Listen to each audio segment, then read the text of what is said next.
जी, आप देख रहे हैं मेरा program breaking barriers Alia Shah official YouTube channel पर। मैं हूं आपकी होस्ट आलिया। ये खबर जावेद चौधरी साहब ने अपने प्रोग्राम में दी है कि इमरान खान का इश्तिहार अब अखबार में छपेगा। अखबार में इमरान खान और उनकी बेगम की तस्वीर शाया होगी। वजह यह है कि इनको बुलाया गया और ये आए नहीं। और ये फ़ैसला किसने किया है? ये फ़ैसला किया है नैब ने। नैब ने इमरान खान को 18 मई को तलब किया था और अलकादरिया ट्रस्ट केस है जिसमें वो नहीं गए। इस्लामाबाद उनको जाना था और मेरा ख्याल है कि उनको मेरा ख्याल क्या ऐसा ही है कि उनको ये डर होगा कि कहीं रास्ते में मुझे गिरफ़्तार ना कर लिया जाए या वहाँ पर पहुँचकर गिरफ़्तार ना कर लिया जाए, तो वो तो अपने घर से बाहर नहीं निकल रहे। हालांकि अभी वो कल रात को गए हैं शौकत खानम अपना इलाज करवाने के लिए, उन्होंने कुछ अपने टेस्ट करवाने थे उसके लिए। लेकिन ये फ़ैसला किया गया नैब की तरफ से। नैब इमरान खान का और उनकी बेगम का इश्तिहार देगा अखबार के अंदर कि अब इनको 23 मई को पेश होना है। तो ये इश्तिहार देखने के बाद इमरान खान को रिकॉल करना पड़ेगा वो टाइम के जब उन्होंने इसहाक डार फाइनेंस मिनिस्टर को इश्तिहारी करार दिया था और Nawaz Sharif former prime minister को भी इश्तिहारी करार दिया था उनकी हुकूमत ने। अच्छा, अब ये तो खबर मैंने आपके सामने रख दी, लेकिन इमरान खान के घर में क्या कुछ होता रहा, जो अभी जिस वक्त मैं अपना प्रोग्राम कर रही हूँ उस वक्त की खबर ये है कि एक ताज़ा दम पुलिस का दस्ता इमरान खान के घर जमान पार्क में पहुँच चुका है। लेकिन इससे पहले वो जो आंख में चोली चल रही है कि हुकूमत ये कह रही है कि हमने आपके घर की तलाशी लेनी है और इमरान खान तलाशी लेने नहीं दे रहे, तो उस सिलसिले में ये डेवलपमेंट हुई जो कि जिसके बारे में इंफॉर्मेशन मिनिस्टर आमिर मीर ने भी उसमें काफ़ी प्रोग्राम्स में वो आए और उन्होंने काफ़ी उसकी डिटेल्स बताई। तो बल्कि मैं देख रही थी कि कुछ एंकर्स के साथ तो उनकी काफ़ी तूतकार भी हुई, जिस पे उनका कहना ये था कि हमारा तो ये काम है, हमारा फ़र्ज़ है, इमरान खान को ये नहीं कर रहे और हमें तलाशी लेने नहीं दे रहे, तो हम इसके लिए क्या करें। अच्छा, अब इमरान खान की तरफ से मैं देख रही थी कि खबर ये शाया हुई है कि उन्होंने तलाशी दे दी अपने घर की। मैंने कहा अच्छा चलें, ये एक बड़ा काम हो गया, इसका मतलब है ये कट्टा मुक गया कि भाई ये एक काम जो होना था जिसके ऊपर लड़ाई झगड़ा चल रहा था। लेकिन फिर उसके बाद एक और ख़बर आई है कि इमरान खान की तरफ से जो ये कहा जा रहा है कि घर की तलाशी दे दी गई है, तो घर की तलाशी नहीं दी गई। हुआ कुछ यूँ है, हुआ क्या है वो आपके सामने रखते हैं कि उन्होंने कहा, हुकूमत की तरफ से कहा गया कि इतने लोग हैं वहाँ पर और हम इतनी ये वाली टीम भेज रहे हैं। तो इमरान खान का कहना ये था कि 2-4 पुलिस वाले भेज दें और आप इतनी बड़ी टीम क्यों भेज रहे हैं। तो फिर उनके घर टीम पहुंची और उनसे निगोशिएट किया गया है, यानी कुछ डायलॉग हुआ है जिसमें टर्म्स एंड कंडीशंस तय हो रही थी। उस वक्त जब मैंने आखिरी खबरें सुनी तो उस वक्त पता ही चला कि कुछ टर्म्स एंड कंडीशंस तय हुई हैं कि कैसे ये किया जाएगा। वहाँ पे इन्वेस्टिगेशन टीम पहुँचेगी और उनके पूरे घर को इन्वेस्टिगेट किया जाएगा। तो इमरान खान अब उस पर राज़ी हुए नहीं हुए, क्योंकि एक मरतबा ये भी खबर आई कि वहाँ पर उनके लॉयर्स मौजूद नहीं हैं जिनके साथ उनकी होना है डील। फिर पता ही चला कि उनके लॉयर्स के साथ उनकी बातचीत हो गई है। तो अगले चंद घंटों में हमें ये पता चल जाएगा कि क्या इमरान खान वहाँ पर पुलिस के थ्रू अपने घर में इन्वेस्टिगेशन की इजाज़त उन्होंने दे दी है, हो रही इन्वेस्टिगेशन, ये क्या है। लेकिन इसमें एक और ख़बर है और वो ख़बर ये है कि पुलिस ने जो उनको लिस्ट पेश की है कि हमें ये लोग चाहिए, वो 2000 से ज़्यादा लोग हैं, 2200 से ज़्यादा लोग हैं वो। और उसमें पीटीआई की बड़ी लीडरशिप के नाम हैं।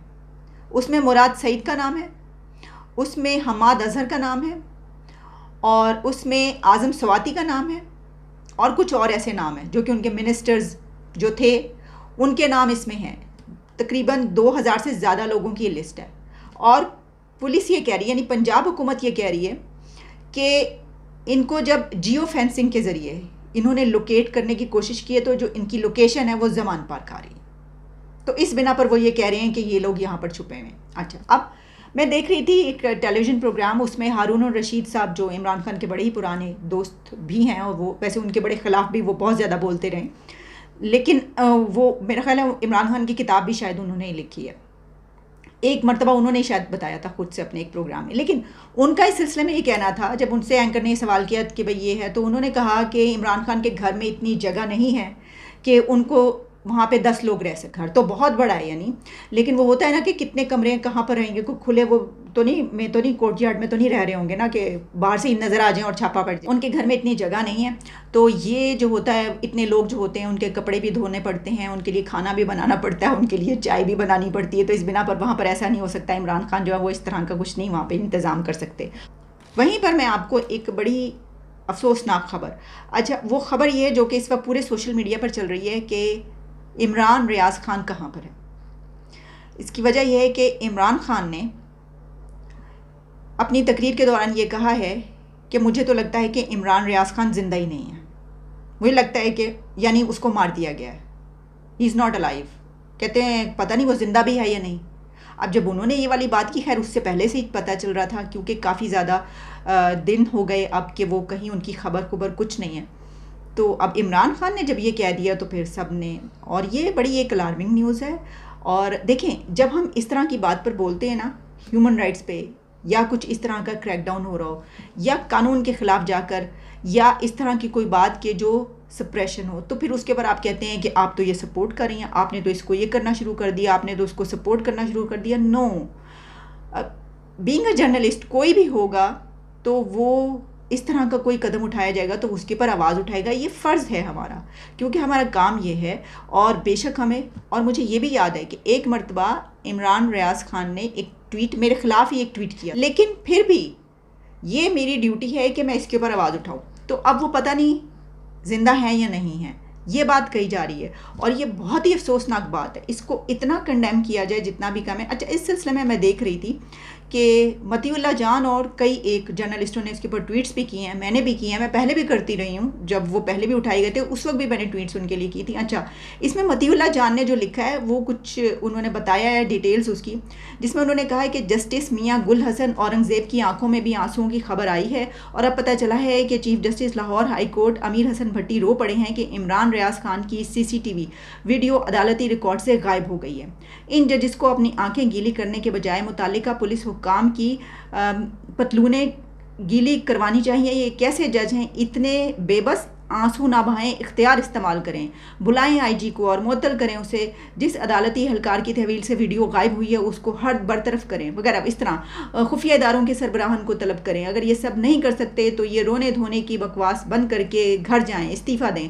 मगर ऐसा तब होता है जब माजी करीब में अदलिया ने, यानी कि जुडिशरी ने जनरल बाजवा और जनरल फैज़ के मुंशियों का किरदार अदा ना किया हो। तो इस तरह की सिचुएशन जो है वो नहीं होनी चाहिए। अच्छा, इसी के साथ मैं आपको एक और ख़बर जो है वो भी बताना चाहती हूँ, और वो ये है कि ये जो इमरान खान की गिरफ़्तारी का मामला हो रहा है, तो आप क्या समझ रहे हैं कि इमरान खान को गिरफ़्तार कर लेंगे? तो मैं आपको बताना चाहती हूँ कि इमरान खान की बेल तो है 31 तक, लेकिन इमरान खान फिर भी गिरफ़्तार हो सकते हैं। लेकिन वो जो इजाज़त नहीं दे रहे ना अपने घर के अंदर, मेरा ख्याल ये है कि उनको ख़तरा ये है कि उनकी बेगम को गिरफ़्तार किया जाएगा, क्योंकि इमरान खान की तो बेल है ना, उनकी मिसेस के पास बेल नहीं है। तो उनको ये ख़तरा है कि उनकी वाइफ को ना गिरफ़्तार कर लिया जाए। लेकिन कब तक, वो कब तक ये जारी रखेंगे? वो इंतज़ार हैं कि कोई कुमक शुमक उनके पास पहुंच जाए, यानी कोई मदद आ जाए उस सिलसिले में। अपनी तो उन्होंने 31 तक की ली हुई है, लेकिन फिर भी वो हो सकते हैं। लेकिन उनको ज़्यादा ख़तरा ये है कि उनकी, तो ये तो होना ही होना है। जैसा मैंने अपने पहले प्रोग्राम में भी कहा था, दिल का जाना ठहर गया है।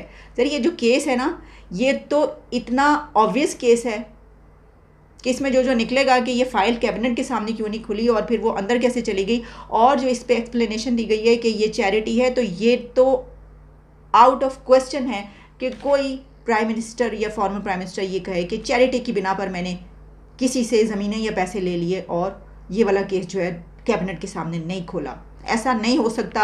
इस केस पर ये चलना ही चलना है केस, इसमें अंदर जाना ही जाना है। हाँ, ये अलग बात है कि फिर उसके बाद आप जो भी सज़ा होती है उसके पर आप ये कहेंगे मैं इसके ख़िलाफ़ जा रहा हूँ, ये गलत हुआ है। ये मैं आपको बता दूँ, ये ध्यान में रखिए। मुझे ऐसा लगता है कि ये जो कुछ भी हो रहा है ना, ये एग्जैक्टली जो कुछ इमरान ने अपने खान साहब ने अपने दौरे हुकूमत में किया था ना, वो हो रहा है। लेकिन एक इंतहाई अफसोस की बात यह है कि वो अभी तक इसको समझ नहीं पा रहे हैं, और अभी भी वो जो ज़ुबान इस्तेमाल कर रहे हैं वो अपने ओपोनेंट्स के ख़िलाफ़ उसी तरीके से यूज़ करें जैसे पहले किया करते थे। हालांकि वही सब कुछ उनके सामने भी आ रहा है और उनके ख़िलाफ़ भी निकल रहा है, और इस वक्त वो दीवार से लगे हुए हैं। और इस वक्त ज़रूरत इस चीज़ की है कि जो पॉलिटिकल पार्टीज़ हैं वो सेम पेज पर आएँ और अपने डिफरेंसेस सॉर्ट आउट करें। फिर भी वो स्लो डाउन नहीं हो रहा है।